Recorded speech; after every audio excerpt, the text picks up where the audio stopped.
ونتوكل عليه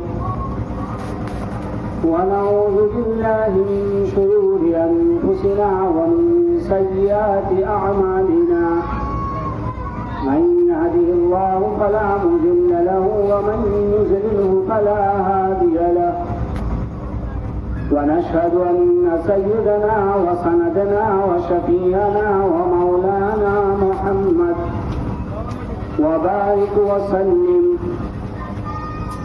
أما بعد فأعوذ بالله من الشيطان الرجيم. بسم الله الرحمن الرحيم.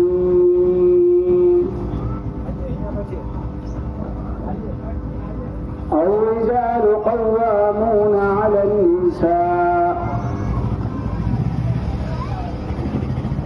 صدق الله العظيم. درود شریف پڑھ لیجیے سب مل کے. اللهم صل على محمد النبي وعلى آله وسلم تسليما. اللهم صل وسلم. برادران محترم، عزیزان گرامی،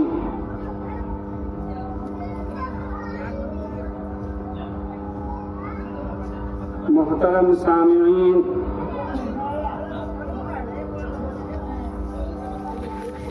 اور جہاں تک آواز پہنچ رہی ہے گھروں کے اندر سے آواز سننے والی باپردہ خادم،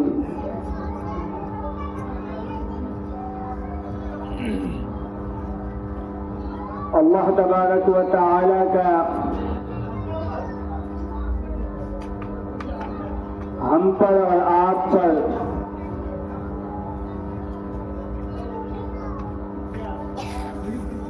بے پایا کرم و احسان ہے، فضل ہے کہ اللہ تعالی نے تھوڑی دیر دین کی نسبت سے دین کی محفل میں ہمیں اور آپ کو بیٹھنے کی توفیق مرحمت فرمائی.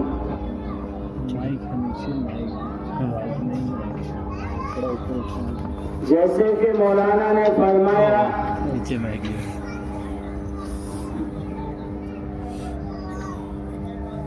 کہ اس محفل میں بیٹھنے کا جو اجر ہے، اس محفل میں بیٹھنے کی جو برکتیں ہیں،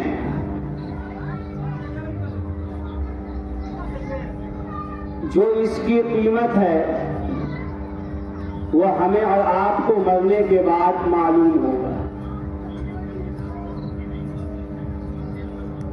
کہ فرشتے کس طریقے سے اس محفل کو گھیرے ہوئے ہیں. وہ نورانی مخلوق ہے، ہم اور آپ اسے نہیں دیکھ پا رہے. ایک حدیث میں آیا ہے کہ اللہ کے نبی صلی اللہ علیہ وسلم نے ارشاد فرمایا، قیامت کے دن بہت سے لوگ ایسے ہوں گے جو عالی شان، عمدہ، بہترین ممبروں پر ہوں گے. بہت سی جگہ ہے جو یاقوت اور موتیوں کے ہوں گے، اس پر وہ آرام سے بیٹھے ہوں گے. وہ ممبر بھی بلند ہوگی، اس کی روشنی بھی بہت بلند ہوگی. تمام لوگ رش کریں گے کہ آخر اس پر بیٹھے ہوئے یہ کون لوگ ہیں. پوچھیں گے کیا یہ نبی ہے؟ کہا جائے گا نہیں. کیا یہ شہید ہے؟ کہا جائے گا کہ نہیں. کیا یہ ولی ہے؟ کہا جائے گا کہ نہیں. کیا یہ عالم و حافظ ہیں یا ان کے والد ہیں؟ کہا جائے گا نہیں. لوگ تعجب و حیرت میں ہوں گے آخر ہے کون یہ؟ تو بتایا یہ جائے گا یہ وہ لوگ ہیں جو دور دراز سے آئے ہوئے ایک جگہ بیٹھے ہیں، جن کے قبیلے الگ، جن کے خاندان الگ الگ، ان کے گاؤں الگ، ان کے ضلع الگ، ہر طرف سے آ کر ایک جگہ بیٹھے ہوں گے صرف دین کی بات سننے کے لیے، اللہ کے رسول کی بات سننے کے لیے۔ یہی لوگوں کو یہ مقام ملا ہے۔ تو ہم اور آپ جو یہاں بیٹھے ہیں، کوئی کہیں سے آیا ہے، کوئی کہیں سے آیا ہے، اور اللہ کے رسول صلی اللہ علیہ وسلم کی بات جس میں ہو رہی ہے، اس مجلس میں ہم آپ بیٹھے ہیں۔ اس مجلس کا مقام و مرتبہ اس وقت پتہ چلے گا جب ہماری آنکھیں بند ہوگی اور جب نفسی کا عالم ہوگا۔ انسان وہ چیز نہیں ہے، یعنی درخت نہیں ہے انسان جو کھڑا رہے، اور پتھر نہیں ہے جو پڑا رہے، بلکہ انسان تو اشرف المخلوقات ہے جو یاد خدا میں لگا رہے۔ یاد خدا میں لگنے کے لیے انسانوں کو پیدا کیا گیا ہے کہ ہر جگہ اللہ کا ذکر، اللہ کے رسول کا ذکر، قرآنی تعلیمات ہوتی رہے، اللہ کے رسول صلی اللہ علیہ وسلم کے فرمودات پر چلتے رہے۔ اللہ کے نبی صلی اللہ علیہ وسلم نے جو تعلیماتیں دی ہیں ہمیں اور آپ کو، اس پر ہم لوگ عمل کریں۔ اس کے لیے ہم اور آپ اس دنیا میں آئے ہیں تاکہ ہم اس دنیا میں یہ چند روزہ جو زندگی ہے اس میں رہ کر وہ کچھ کما جائیں، کر جائیں کہ مرنے کے بعد ہمارے لیے ذخیرہ بنے، ہمارے لیے ذریعہ نجات بنے۔ قرآن کریم کی آیت مقدسہ میں نے آپ کے سامنے تلاوت کی ہے۔ اللہ تبارک و تعالی ارشاد فرماتا ہے الرجال قوامون علی النساء، کیا ہم نے مرد کو عورتوں پر قوام مقرر کیا ہے کہ مرد کو بڑھوتری دی ہے، طاقت دی ہے، بلندی دی ہے، سرفرازی دی ہے، عظمت دی ہے، مرد کا مرتبہ بڑھایا ہے، مرد کو طاقت و قوت دی ہے، ایک درجہ عورت سے اوپر رکھا ہے۔ اس لیے فرمایا الرجال قوامون علی النساء کہ مرد قوام ہے عورتوں پر۔ اب مرد کی ذمہ داری ہے کہ گھر کو کیسے چلانا ہے، گھر کے نظام کو کیسے چلانا ہے، اپنے گھر کی عورتوں کو کیسے رکھنا ہے، نماز کی پابند نہیں ہے کیسے پابند بنانا ہے، قرآن کی تعلیمات کو چھوڑ دی کیسے اس پر عمل کرانا ہے، اللہ کے رسول کی محبت اپنے بچوں میں کیسے اجاگر کرنی ہے، یہ مرد کی ذمہ داری ہے۔ حدیث میں اللہ کے رسول صلی اللہ علیہ وسلم فرماتے ہیں کلکم راعٍ وکلکم مسئول عن رعیتہ، کہ ہر ایک سے پوچھو گا مرنے کے بعد، ہر ایک آدمی نگہبان ہے، ہر ایک آدمی چرواہا ہے، ہر ایک آدمی چرانے والا ہے۔ گھر کا جو بڑا ہوتا ہے وہ ذمہ دار ہوتا ہے، اس کے بارے میں پوچھو گا مرنے کے بعد کہ آپ نے اپنی ذمہ داری کتنی نبھائی ہے۔ ایک گھر کا بچہ اگر گھر کے کسی چیز کو نقصان پہنچا دے، گھر کے شیشے کے گلاس کو توڑ دے، فریج کے ڈور کو توڑ دے، بٹن اور سوئچ کو توڑ دے، تو ہمیں کتنی تکلیف ہوتی ہے۔ ہمارے گاڑی میں اگر خراش آ جائے تو کتنی تکلیفیں ہوتی ہیں۔ کیوں؟ ہمارا دل اس سے لگا ہوا ہے، ہماری محبت اس سے ہے۔ یعنی یہ دنیا کی عارضی چیز جو ختم ہونے والی ہے، چیز تو چیز ہم اور آپ ختم ہونے والے ہیں، لیکن اس کی محبت ہمارے اندر ہے، تو ہمارا بچہ اسے نقصان پہنچا دیتا ہے تو ہمیں تکلیف ہوتی ہے۔ ہم اور آپ اللہ کے بنائے ہوئے بندے ہیں، اللہ تبارک و تعالی نے ہمیں اور آپ کو اپنی عبادت کے لیے پیدا کیا ہے۔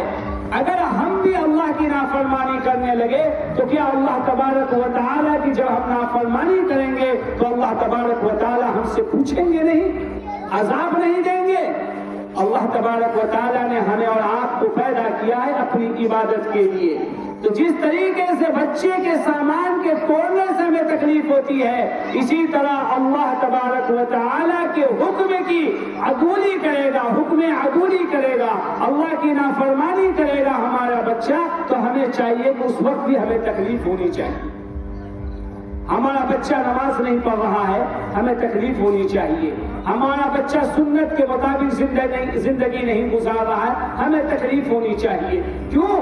کیونکہ ہمیں اگر اللہ سے محبت ہوگی تو بالکل تکلیف ہوگی۔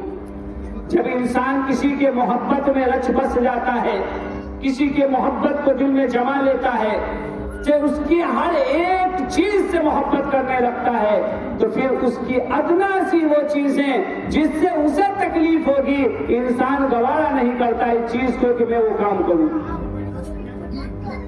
اگر اللہ کی اور اللہ کے رسول کی اگر ہمارے دل میں محبت ہوگی تو پھر ہم لوگ بھی وہی کام کریں گے جس سے اللہ کا رسول راضی ہو. یہ دنیا فانی ہے, یہ دنیا ختم ہونے والی ہے, یہاں کی ہر چیز آنی جانی ہے, صرف اللہ رب العزت کی ذات باقی رہنے والی ہے. ہم چند دن کے مزہ کے لیے, چند دن کے آنکھ کی روشنیوں کے لیے, چند دن کے دلوں کے سکون کے لیے اپنی آخرت کو برباد کرنے میں لگے ہوئے, اپنی آخرت کو خراب کرنے کے لیے لگے ہوئے ہیں. اپنی عبادت کو ہم نے غیروں کے طریقے پہ کر لیا, اپنے لباس کو ہم نے غیروں کے طریقے پہ پہننا شروع کر دیا, اپنے کھان پان کو غیروں کے طریقے اور طرز پہ کرنا شروع کر دیا, اپنے شادی بیاہ کو غیروں کے طرز طریقے پہ کرنا شروع کر دیا. اللہ کے رسول صلی اللہ علیہ وسلم نے تو ارشاد فرمایا تھا اعظم النکاح برکتاً ایسرہ مؤونتاً, کہ سب سے بابرکت نکاح تو وہ ہے, سب سے بابرکت شادی تو وہ ہے جس میں کم سے کم خرچہ ہو. لیکن آج کل دیکھ لے ہم لوگ کہ اپنی شادی میں کتنا خرچ ہو رہا ہے, کم ہو رہا ہے یا زیادہ ہو رہا ہے. اللہ کے رسول صلی اللہ علیہ وسلم تو اسے آسان بنا کر گئے, لیکن ہم لوگوں نے اسے مشکل بنا دیا ہے, ہم لوگوں نے اسے مشکل بنا دیا ہے. اللہ کے رسول صلی اللہ علیہ وسلم کے دور میں اگر صحابہ کرام شادی بیاہ نکاح کرنا چاہتے تو کوئی تکلیف اور کوئی مشقت کی بات نہیں تھی.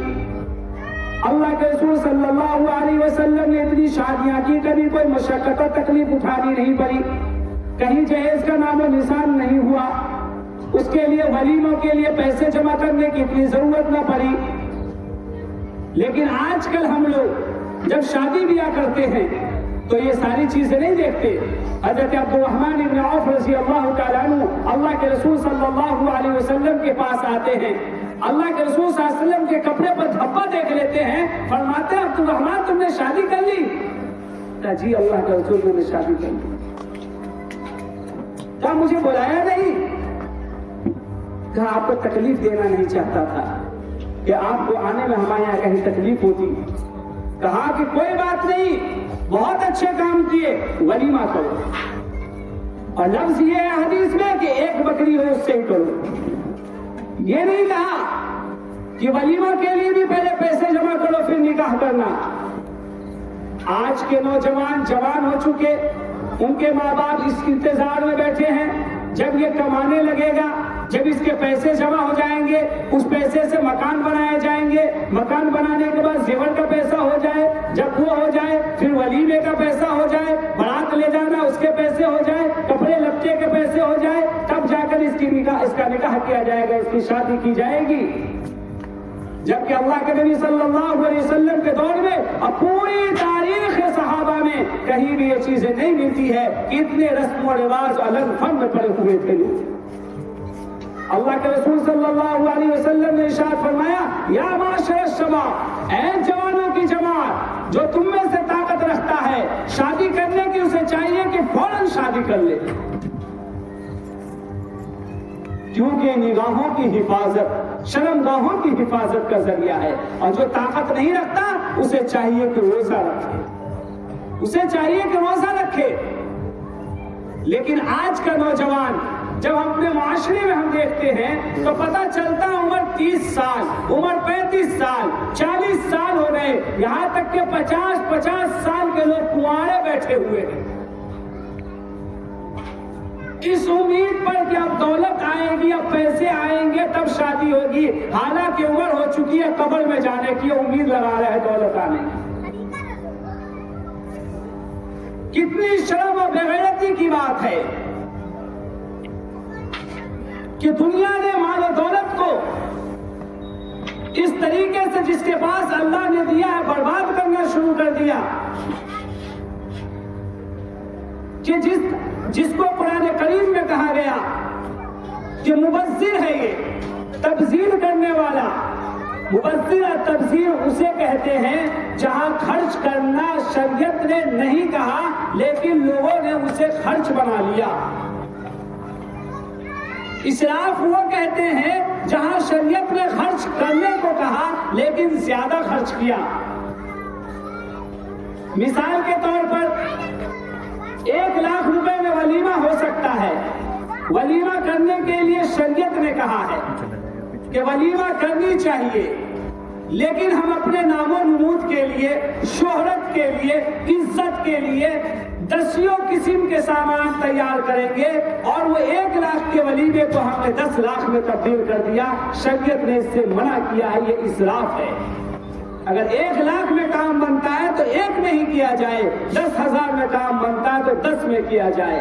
اور تبذیر وہ چیز ہے کہ شریعت نے کہا نہیں لیکن ہم نے اس پر عمل کرنا شروع کر دیا. جس طریقے سے آج کے وقت میں شریعت نے منع کیا کہ بس نئے سال آنے والے، نئے سال ہم نے منانا شروع کر دیا. بچے کا برتھ ڈے آ رہا ہے، ہم اس کو منا رہے ہیں، حالانکہ شریعت نے اس سے منع کیا ہے.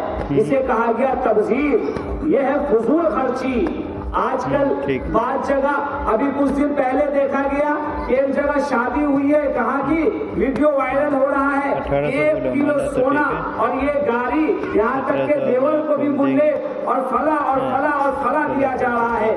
کروڑوں روپے کی نمائشیں ہو رہی ہیں اور یوں ہی بظاہر کیا جا رہا ہے. یہ ان المبذرین میں داخل ہے، یہ شیطانوں کے بھائی ہے جنہیں کہا گیا قرآن کریم میں. یہاں دنیا میں جب نسلیں اٹھاتی ہیں تو مسلمان ماں اور بہنوں اور گھر میں بیٹھی ہوئی کتنی ایسی ہیں جو رو رہی ہیں، سسکیاں لے رہی ہیں کہ ان کی بیٹی، کسی کی بہن، کسی کے بھائی شادی نہیں کر پا رہے ہیں اس وجہ سے کہ ان کے پاس پیسے نہیں ہیں. نوجوان اس لیے بیٹھے ہوئے ہیں، اس لیے کما رہے ہیں 2-4 لاکھ روپے جمع ہو جائیں گے تب میں شادی کروں گا، نکاح کروں گا.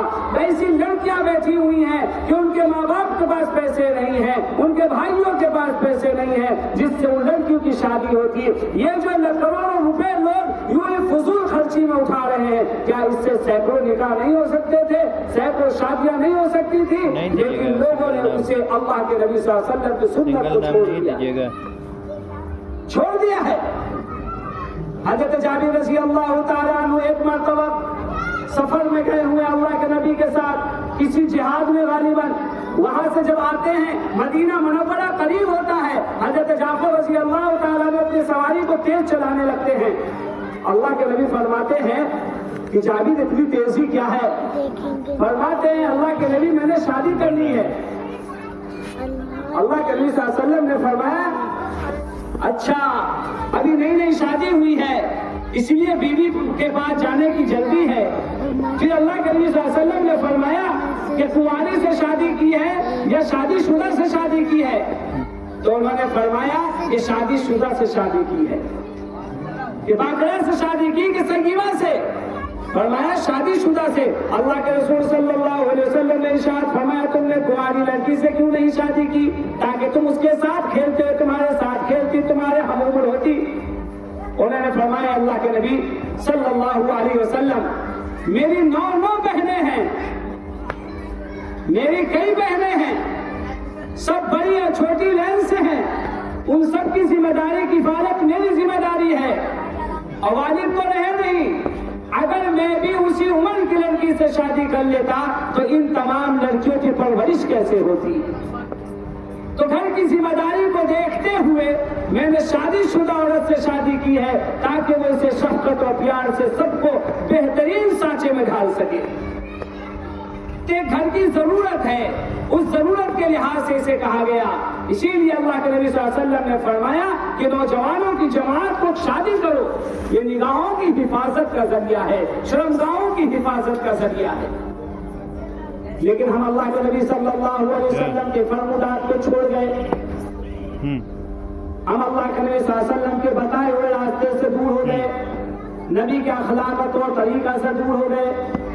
یہ ہماری اور آپ کی کمی ہے کہ ہم لوگوں نے اللہ کے نبی صلی اللہ علیہ وسلم نے جو ارشاد فرمایا کہ دینداری دیکھ کر نکاح کیا کرو، دینداری دیکھ کر شادی کیا کرو، اسے ہم نے چھوڑ دیا. اب ہم حسن کی طرف، دولت کی طرف، عیش و عشرت کی طرف، دنیا کے نام و نمود کی طرف، آپ کی چکن چوند کی طرف اور دنیا کے دکھاوے کی طرف بڑھنے لگے، جس کی وجہ سے شادی میں مشکلیں پیش آنے لگی. اللہ کے رسول صلی اللہ علیہ وسلم نے ارشاد فرمایا 3 چیزوں میں جلدی کیا کرو. جب اذان ہو جائے تو نماز پڑھنے میں جلدی کرو، فوراً مسجد پہنچو نماز پڑھ لو. جب جنازہ تیار ہو جائے تو اسے جتنی جلدی ہو سکے قبرستان لے جا کے دفن کر دو. اگر وہ نیک ہے تو اس کے ٹھکانے پہ پہنچا دو، اور اگر وہ برا ہے تو کیوں ایسے جنازے کو اپنے پاس رکھے ہو. دونوں صورتوں میں اسے جلدی پہنچا دیا کرو. تیسری چیز فرمایا کہ جب لڑکا اور لڑکی جوان اور بالغ ہو جائے، اور لڑکا فزیکلی اگر فٹ ہو اور اتنا پیسہ کماتا ہو کہ ایک سایہ دار گھر دے سکے اپنی بیوی کو اور 3 ٹائم کھانا کھلا سکے، تو اس کی شادی کر دو. اور لڑکی جوان ہو جائے فوراً شادی کر دو. یہ اللہ کے نبی صلی اللہ علیہ وسلم نے فرمایا. لیکن آج دیکھ لیا جائے، جب ہم شریعت سے دور ہونے لگے، سنت سے دور ہونے لگے، اللہ کے نبی کے صلی اللہ علیہ وسلم کے فرمودات کو چھوڑنے لگے، تو ہوا کیا کہ جو ہندوستانی قانون ہے کہ 18 سال میں کم سے کم شادی تو ہو ہی جانی چاہیے، اور شریعت میں تو لڑکی 13-14 سال میں بالغ ہوتی ہے، اس کی شادی ہونی جانی چاہیے. لیکن اگر اس سے قطع نظر اگر ہندوستانی قانون پر بھی عمل کیا جائے تو 18 سال عمر بنتا ہے، اس میں اگر کر دیا جائے تو کیا زنا کم نہیں ہوگا، برائی کم نہیں ہوگی، بے حیائی کم نہیں ہوگی؟ لیکن وہ عمر جو شادی بیاہ کا ہے اسے ہم نے چھوڑ دیا. ابھی تو بچی ہے، ابھی تو دودھ کے دانت نہیں ٹوٹے ہیں، ابھی تو پڑھائی باقی ہے، ابھی تو عمر ہی کیا ہے. یہ سوچتے سوچتے پھر اس لڑکی کی اور لڑکے کی عمر وہ چلی جاتی ہے جس عمر میں شادی کر کے بھی کیا فائدہ. 35, 40, 50 سال تک کنوارے بیٹھے ہوئے ہیں لوگ. شریعت نے اس سے منع کیا ہے، اسلام نے اس سے منع کیا ہے، اللہ کے حبیب نے اس سے منع کیا ہے کہ اپنی جوانی کی طاقت پر بھروسہ کرو، اور اپنی جوانی پر بھروسہ کرو، اور اللہ کی ذات پر بھروسہ کرو، اور نکل پڑو گھروں سے اب کمانے کے لیے، روزی روٹی کی تلاش میں. اللہ تبارک و تعالیٰ تمہارے ہاتھوں کو مضبوط کرے گا. قرآن کریم میں فرمایا تم شادی کر لو، اللہ تبارک و تعالیٰ تمہیں بھی رزق دے گا، اسے بھی رزق دے گا. کوئی دقت اور پریشانی کی بات نہیں ہے. لیکن جب سے مسلمانوں نے اللہ کے رسول کی تعلیمات کو چھوڑ دیا تو مشقت اور پریشانی میں پڑنے لگے، مشقت اور تکلیفیں ان پہ آنے لگی. اب ہماری نہ نماز اچھی ہے، نہ قرآن اچھی ہے، نہ ذکر اچھا ہے، نہ شادی بیاہ اچھا ہے، نہ رہن سہن اچھا ہے، نہ لباس اچھا ہے. ہمارا تو کچھ بھی صحیح نہیں. نماز پڑھتے ٹوٹی پھوٹی قبول ہوتی کہ نہیں ہوتی اللہ ہی جانتا ہے. اب ہمارے پاس نہ بڑوں کی قدر، نہ علماء کی قدر، نہ بچوں پہ شفقت، نہ ماں باپ سے پیار محبت، کچھ بھی نہیں بچا. یہ ساری چیزوں کا اگر مجموعہ دیکھا جائے تو پتہ یہ چلتا ہے دینی تعلیمات سے ہم اور آپ کو سے دور ہوتے چلے گئے. اس تعلیمات کو ہم نے چھوڑ دیا جس تعلیمات کو اللہ کے نبی صلی اللہ علیہ وسلم لے کر آئے. ان ساری چیزوں کو ہم نے بھلا دیا جس کے نتیجے میں آج ہمارا کوئی بھی عمل ایسا نہیں ہو رہا ہے کہ ہم کہہ دیں کہ یہ عمل ہمارا قبول ہو گیا. پھر ہم کہتے ہیں کہ ملک میں حالات ایسے آ رہے ہیں، پریشانیاں ایسے ہو رہی ہے، مسلمان کو ستایا جا رہا ہے، پریشان کیا جا رہا ہے، مسجدوں کو توڑا جا رہا ہے، مدارس کو توڑا جا رہا ہے، اور مسلمان لڑکیوں کے نقاب کو چھینا جا رہا ہے، اور ایسے بل اور قانون پاس ہو رہے ہیں. جب ہم نے مسجدوں کو چھوڑ دیا، جب ہم نے مدارس کو چھوڑ دیا، جب ہم نے داڑھی اور ٹوپی کو چھوڑ دیا، جب ہم نے برقعے کو چھوڑ دیا، تو پھر دوسرے تو اسے نوچ رہے ہیں. تو اس میں کیا غلطی ہے؟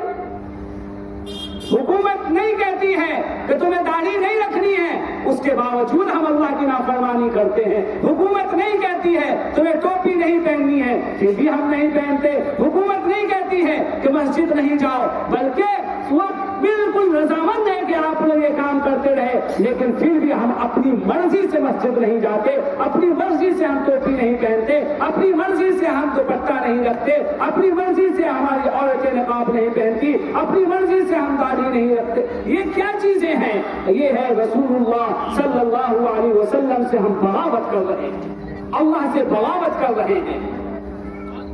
سنت نے کہا، شریعت نے کہا، اللہ کے حبیب نے کہا، جو کام کرنے سے اس سے دور ہوتے تھے.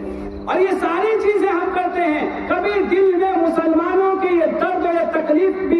تھی کہ اللہ کے نبی صلی اللہ علیہ وسلم امت کے لیے تڑپتے رہے، پریشان ہوتے رہے، گرمی کو گرمی نہیں سمجھا، سردیوں کو سردی نہیں سمجھا، سردی کے لمبی راتوں میں گر گرائے اس امت کے خاطر، اس امت کے خاطر گرمی کے تپتی ہوئی ریت پر اللہ کے نبی صلی اللہ علیہ وسلم کے صحابہ کو لٹایا گیا، اللہ کے نبی صلی اللہ علیہ وسلم کے بدن پر اوجھلی رکھ دیا گیا، اللہ کے نبی صلی اللہ علیہ وسلم سجدے میں ہے، اونٹ کی اوجھلی لاد دی گئی، اللہ کے نبی صلی اللہ علیہ وسلم کے حسین اور چمکتے دانت کو احد کے میدان میں شہید کر دیا گیا۔ اس امت کے لیے شہید کروائے اس دانتوں کو، اس امت کے لیے روتے رہے، اس امت کے لیے بقیع میں گیا اور روتے رہے، اس امت کے لیے سردی کو سردی اور گرمی کو گرمی نہیں سمجھا، اس امت کے لیے 3.25 سال تک پتے چباتے رہے اللہ کے نبی صلی اللہ علیہ وسلم اور صحابہ کرام۔ شیب ابی طالب نے اس امت کے درد اور کرب کو اس بے چینی سے اللہ کے نبی کرتے رہے، لیکن ہم ہیں کہ اللہ کے نبی صلی اللہ علیہ وسلم کے سارے احکامات کو چھوڑ دیے،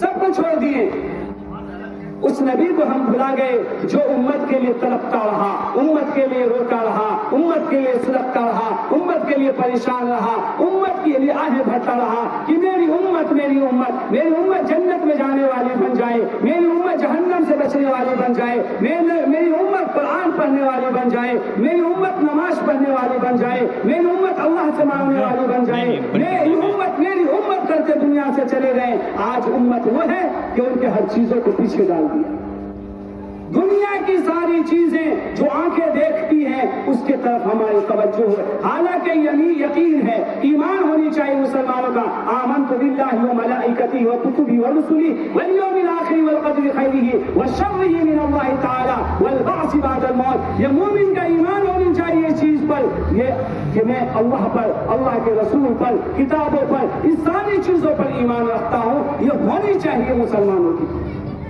آج ہم لوگ کیا کرتے ہیں؟ آنکھ سے جو چیز دیکھتے ہیں اس پہ یقین کرتے ہیں، اور جو چیز نہیں دیکھتے اس پہ یقین نہیں کرتے ہیں، حالانکہ کچھ چیزیں جو اپنا مطلب تھی اس پہ یقین کرتے ہیں۔ یہ دنیا گول ہے، یہ دنیا انڈے کے مانند ہے۔ جب بچہ ماں کے پیٹ میں ہوتا ہے تو ماں کے پیٹ میں اس بچے کو لگتا ہے یہی دنیا ہے، کیوں ابھی باہر نہیں نکلا۔ اگر اسے کہہ دیا جائے ایک وسیع عریض دنیا ہے، جب تم یہاں سے نکلو گے جہاں بہت سے انسان تمہارے شکل کے ملیں گے، تمہارے عقل کے ملیں گے، تم سے ملنے جلنے والے ملیں گے، اسے سمجھ میں نہیں آئے گا۔ لیکن جب بچہ ماں کے پیٹ سے باہر آتا ہے، اسے جس کمرے میں رکھ دیا جاتا ہے اسے یہ سمجھ میں آتا ہے یہ کمرہ جتنا بڑا ہے یہی میری دنیا ہے، حالانکہ اس کے علاوہ 10 کمرے اور پڑے ہوئے ہیں وہاں، لیکن اسے مطلب نہیں ہے، وہ بستر پر پڑا ہوا ہے۔ لیکن جب وہاں سے نکلتا ہے آگے تو اسے پتا چلتا ہے اس سے بڑی دنیا ہے۔ جب گاؤں میں دیکھتا ہے ارے اتنے مکانات ہیں، اتنے دکانیں ہیں، اتنے لوگ ہیں، لیکن جب یہاں سے شہر میں جاتا ہے اسے لگتا اور بڑی دنیا ہے۔ جب وہ شہر سے دوسرے ملک جاتا ہے اسے لگتا اور بڑی دنیا ہے، تب اسے سمجھ میں آئے گا یہ چیزیں۔ اگر اس وقت وہ سمجھ لیتا تو اسے لگتا کہ واقعی میں تو پہلے سمجھ گیا۔ یہی ہمارا اور آپ کا حال ہے کہ بتا دیا گیا کہ جنت ہے، دنیا سے بڑی جنت ہے، تو اتنی بڑی جنت ہے کہ ایک ادنا سا مسلمان، ایک حدیث ہے اللہ کے نبی صلی اللہ علیہ وسلم نے فرمایا کہ سب سے آخری جنتی جو ہوگا وہ جنت سے جہنم سے سب سے آخر میں نکالا جائے گا، وہ اس طریقے سے کہ وہ جلد بھول گیا ہوگا۔ لیکن آپ اور ہم جانتے ہیں کہ جو ایک مرتبہ جنت میں جائے گا تو اس کو موت نہیں آنے والی، جو جہنم میں جائے گا اسے موت نہیں آنے والی، وہ اوپر نیچے کر رہا ہوگا۔ بہت دنوں کے بعد اللہ تعالیٰ سے کہے گا اے پروردگار عالم تھوڑا سا اگر سائز لگا دیتے، تھوڑا سا اوپر نکال دیتے تو تھوڑا ہم کو عافیت ملتا۔ اللہ تبارک و تعالیٰ ارشاد فرمائیں گے کہ اگر میں تم کو یہاں سے نکال دیا، تمہیں اس جہنم سے نکال دیا، تو تم یہ کہو گے کہ تھوڑا سا اور آگے۔ اے اللہ اس سے آگے میں نہیں کہوں گا، بڑی دقت، بڑی پریشانی، بڑی تکلیف ہو رہی ہے۔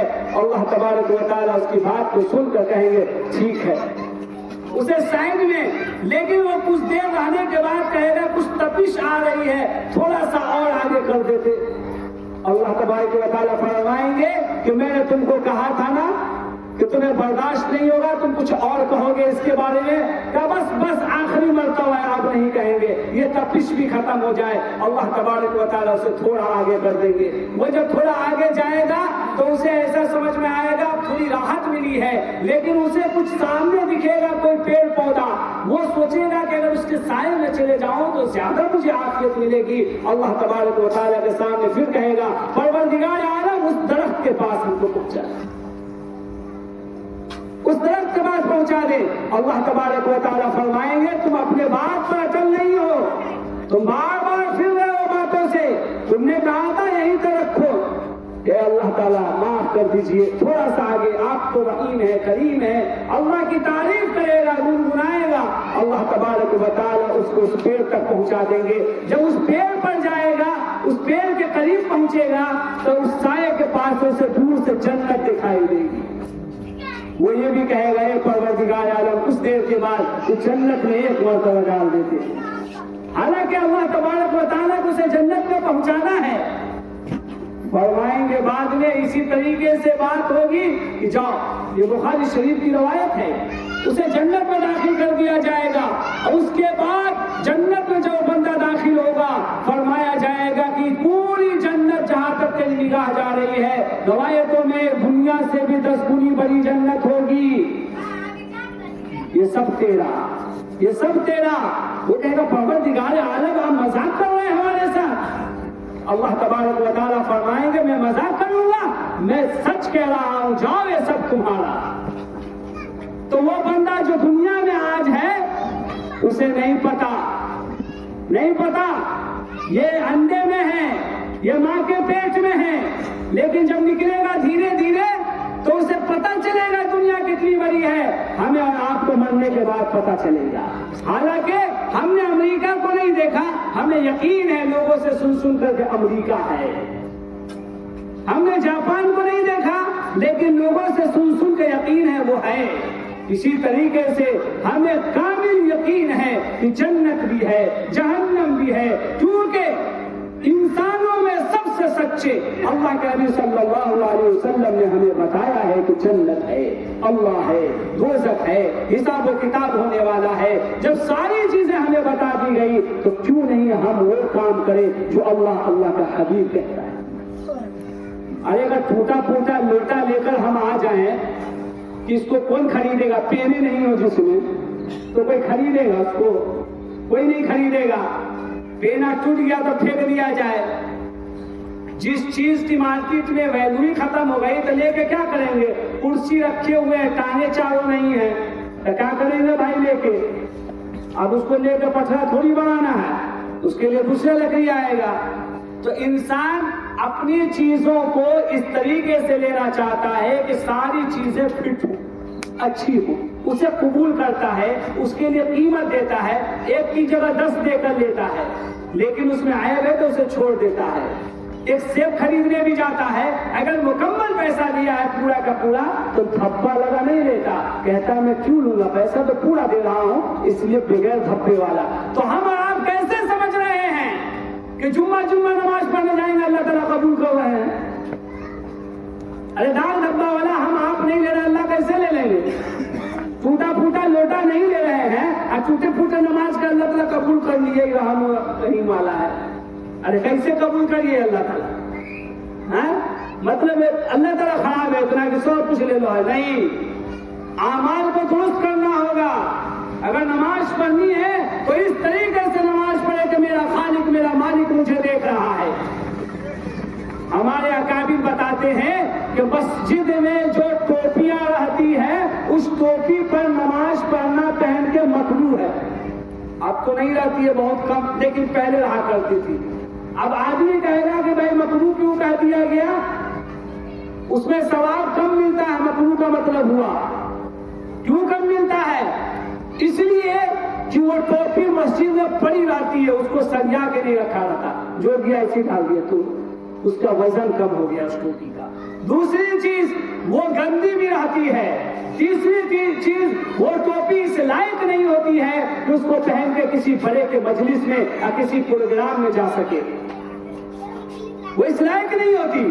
اور اللہ تبارک و تعالیٰ ارشاد فرماتا ہے قرآن کریم میں خذوا زینتکم عند کل مسجد کلوا واشربوا ولا تسرفوا، کہ جب جب مسجد میں جایا کرو تو عطر لگا لیا کرو، جب جب مسجد میں جایا کرو تو کرتا پجامہ پہن لیا کرو، جب جب مسجد میں جایا کرو نہا دھو لیا کرو، جب جب مسجد میں جایا کرو گھر سے ٹوپی پہن کر جاؤ، اچھا اور قیمتی ٹوپی، جس طریقے سے 50,000 کا موبائل جیب میں رکھ کے جا رہا ہے، 500 روپے کا تو ٹوپی رکھ کے جاؤ۔ ٹوپی نہیں رکھ سکتا ہے آج کا مسلمان جیب میں 50 روپے کا، لیکن 50,000 کا موبائل رکھ سکتا ہے۔ ارے شرم آ رہی ہے اگر مارکیٹ میں پھرنے میں ٹوپی پہن کے، تو کم سے کم جیب میں تو رکھو کہ نماز میں مسجد میں جائیں گے تو نکال کے پہن لیں، مسجد کا ٹوپی پہنے۔ تو اللہ تبارک و تعالیٰ کیا فرما رہے ہیں کہ جب مسجد میں جاؤ تو بند سنور کر جاؤ۔ بند سنور کا مطلب کیا ہوتا ہے؟ کل دیکھیے گا نا کیسے دلہا آئے گا بند سنور کے، وہی کو کہتے ہیں بند سنور کے۔ ہر آدمی کو دلہا بن کے جانا چاہیے نماز پڑھنے۔ صحیح بات جی، ہر عورت کو جب مصلی پہ کھڑی ہو تو دلہن بن کے کھڑی ہونی چاہیے، یہی قرآن کہتا ہے بن سنور کر۔ اس کا ترجمہ یہی ہے خذوا زینتکم، الفاظ زینت کا، زینت اختیار کر لو پورے طریقے سے۔ عند کل مسجد، جب جب سجدہ کرنے جاؤ، جب جب مسجد میں جاؤ، اور فرمایا کلو، کھاؤ۔ کیا کھاؤ؟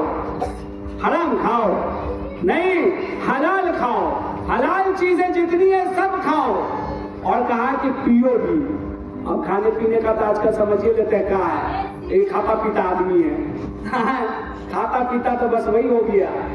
کھانے پینے کا مطلب ہے کہ وہ چیزیں کھاؤ، وہ پیو جو شریعت کہتی ہے۔ یہیں آ گیا شادی بیاہ کا مسئلہ، یہیں آ گیا کہ فضول خرچی نہیں کرو، کھانے پہ اتنا ہی خرچ کرو جتنا خرچ کے لائق ہے۔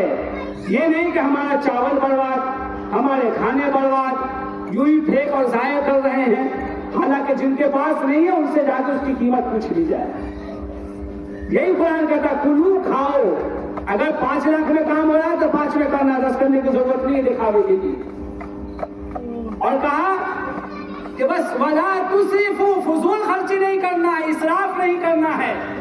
اس کی مثال میں نے دیا کہ اسراف اسے کہتے ہیں کہ جائز جگہ پہ خرچ کرنا، کہ مہمان آئے ہیں ولیمہ کرنا ہے تو ولیمہ ہمارا کم پیسے میں ہو سکتا ہے، لیکن ہم اپنی بڑھوتری کے لیے، عزت بڑھانے کے لیے، ولیمہ کے لیے کچھ زیادہ خرچ کر لیں۔ اس کو قرآن کہتا ہے ولا تسرفوا، اسراف نہیں کرنا ہے، اسراف نہیں کرنا ہے۔ آج کل ولیمہ میں بھی سسٹم چلا آیا ہے، پورے گاؤں کو دعوت دیں گے، اتنا پیسہ جمع ہوگا تبھی تو ہمارے بیٹا شادی ہوگا، ابھی تو شادی ہوگی، نکاح ہوگا۔ حالانکہ ولیمہ کے لیے شریعت نے یہ کہا آپ کی صلاحیت 10 آدمی کے کھلانے کھلا دیجیے، سنت ادا، 50 کی صلاحیت ہے کھلا دیجیے، سنت ادا ہو جائے گی۔ 100 کی جتنی صلاحیت ہے اتنی کریں۔ اچھا ایک اور سسٹم چلایا کہ پلاؤ گوشت کھلانا ہوگا۔ پلاؤ کہاں لکھا ہے بھائی؟ پورے ذخیرے احادیث میں کسی چیز کا قید نہیں لگایا گیا مسلمانوں پر، مشقت میں نہیں ڈالا گیا ہمیں آپ کو، بلکہ صلاحیت کی بنیاد پر سب چیز کہی گئی ہے۔ تو اب اس کے لیے کیا ہے کہ اگر ہم چوڑا ہی کھلا دیں گے وہی ہو گیا ولیمہ، نیت ہونی چاہیے ولیمہ کی۔ ہم ہلکا ناشتہ کھلا دیے وہی ہو گیا۔ اللہ کے نبی صلی اللہ علیہ وسلم ایک سفر پہ نکاح کرتے ہیں، اور جب شادی ہوتی ہے رات گزارتے ہیں، شب ظہر گزرتا ہے، صبح میں اللہ کے نبی صلی اللہ علیہ وسلم صحابہ کرام سے کہتے ہیں تمام لوگوں کے پاس جو جو سامان ہے وہ لے کر آ جاؤ، کسی کے پاس کھجور ہے، کسی کے پاس کچھ ہے، کسی کے پاس کچھ ہے، سب لے کر آتے ہیں۔ اللہ کے نبی صلی اللہ علیہ وسلم دسترخوان رکھتے ہیں، کچھ سامان ہو جاتا ہے، اللہ کے نبی صلی اللہ علیہ وسلم اسے ملا دیتے ہیں، اور ملانے کے بعد پھیلا دیتے ہیں تو یہ میرا ولیمہ ہے، کھاؤ، ہو گیا ولیمہ۔ حضرت عبد الرحمن ابن عوف کو کیا کہہ رہے ہیں؟ ایک بکری کرو، حالانکہ عبد الرحمن ابن عوف رضی اللہ تعالیٰ عنہ بہت مالدار آدمی تھے۔ جس وقت ان کی وفات ہوتی ہے ان کے سونے اور چاندی اور ہیرے اور ان کے سامان جب تقسیم ہوتے ہیں تو کئی دن لگ جاتا ہے ان کے سونے کو کاٹ کاٹنے میں آریوں کٹ جاتا ہے، کتنا ٹوٹ جاتا ہے. اتنے ہوتے ہیں، اتنے پیسے والے صحابی، اتنے پیسے والے. کہا صلاحیت کے مطابق کرو، صلاحیت کے مطابق کرو. اس سے ایک اور مسئلہ نکلتا ہے کہ اللہ کے نبی صلی اللہ علیہ وسلم کے ہوتے ہوئے حضرت عبد الرحمن شادی کرتے ہیں اور اللہ کے نبی کو نہیں پوچھتے کہ تکلیف ہوگی آنے میں، اور اللہ کا نبی برا بھی نہیں مانتے ہیں، کہتے ہیں کہ کر دیا جائے. اب اس سے مسئلہ یہ نکلا کہ اگر بھولے بائی چانس سے گھر والا جیسے شادی ہے، اگر کسی رشتہ دار کو فون نہیں کیا تو اس کی یہاں سے تو دعوت نہیں ہے، اس کی تو کنفرم ہو گیا. ٹھیک ہے نہ کر لیا، ٹھیک ہے 10 آدمی کو ادھر بول رہا ہے نہ دعوت چلے کیسے چلے، انتظار میں رکھیے. اچھا ہمیں بیٹا کا ہوگا تب یاد دلا دو. ہاں کنفرم، حالانکہ وہ بھول گیا اور اس کو من بھی نہیں آنے کا، تب بھی ایک بہانہ لگ گیا اسے. جبکہ ناراض ہونے کی ضرورت نہیں ہے، ناراض ہونے کی ضرورت نہیں ہے. حضرت سلمان رضی اللہ تعالیٰ عنہ، حضرت ابو درداء رضی اللہ تعالیٰ عنہ ہے. اللہ کے نبی صلی اللہ علیہ وسلم جب مدینہ ہجرت فرماتے ہیں اور جب مدینہ آتے ہیں اور ان کے بعد تمام صحابہ کرام بھی ساتھ میں آتے ہیں، تو آپ بڑے ہمیشہ یہ واقعہ اگر سنے ہوں گے کہ اللہ کے نبی صلی اللہ علیہ وسلم نے ایک مہاجر کو اٹھایا اور انصار سے، انصار ان کو کہتے ہیں جو مدینہ میں رہنے والے تھے، اور مہاجر ان کو